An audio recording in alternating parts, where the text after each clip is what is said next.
Come along with us on our journey through the world of money. Today we are stopping in Laurion, the silver mines of Athens. We're in the period around 460 BC. Carrying owls to Athens.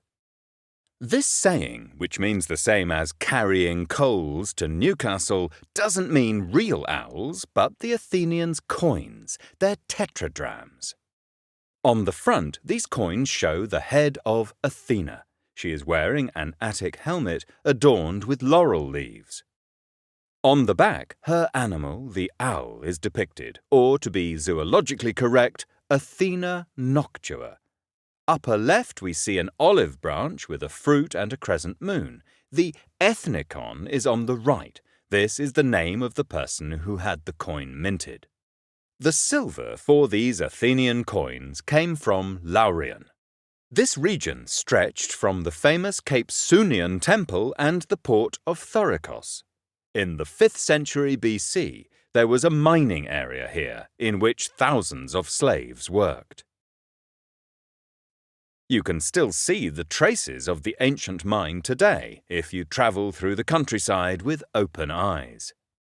Archaeologists have verified over 2,000 ancient shafts and tunnels. Some of them lie close to each other. Stone columns separated the mines.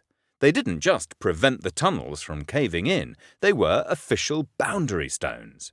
You see, the people of Athens leased their mines to private businessmen. Demosthenes let us know how much it cost. He reported that a man by the name of Pantainetos paid 9,000 drams to the Athenians for 3 years to be allowed to use his mine. A 25 to 55 metre deep shaft led from the surface into the Earth's interior.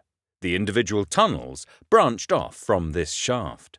It was hard work, advancing the tunnels and extracting the silver. 2 slaves worked for 10 hours for 10 to 12 centimetres of progress. One dug with hammer, chisel, pickaxe and crowbar. The other took the loose rocks to the end of the tunnel. The work continued day and night in a shift system. Ultimately, the mine leaseholder wanted to generate as high a yield as possible during the term of his lease. 80 to 90% of a mining company's current assets was the slaves. In order to avoid such a high capital expenditure on a short lease, the mine leaseholders relied on rented slaves. Because instead of investing in equity funds, Greek rentiers invested in human flesh. A slave without any special skills cost 150 to 200 drams. His owner earned roughly 1 obol a day for him. Interest was also charged for days off and also when the slave was ill. If he died or escaped, then the owner of the mine had to provide a replacement. So it was secure work. The rentier could expect a yield of 30%. The acquisition was amortized within 3 years. Cash loans, on the other hand, only brought in 12% in classical times. Owning slaves was worth it. Slaves were also needed for the preparation of the metal. Women, children, and old men sorted the ore-rich rocks.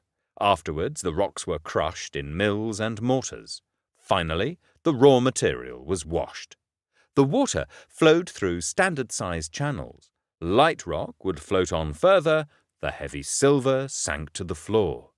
In dry Laurion, huge cisterns were used to store enough water for the process. These storage containers could stockpile more than 20 times the amount required for the general running.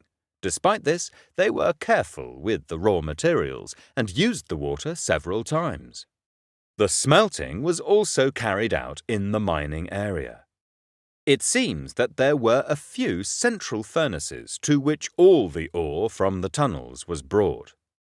The silver from Laurion gave Athens major economic benefits. It gave the Athenians the means to build their great fleet.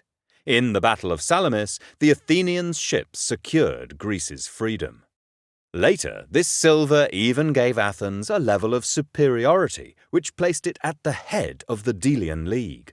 When the Athenians annexed the combined federal treasury, the riches of Laurion lost their significance.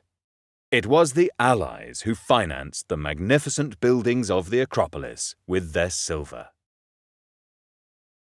Thank you for listening, and you can find more podcasts about coins and money on the Sunflower Foundation webpage.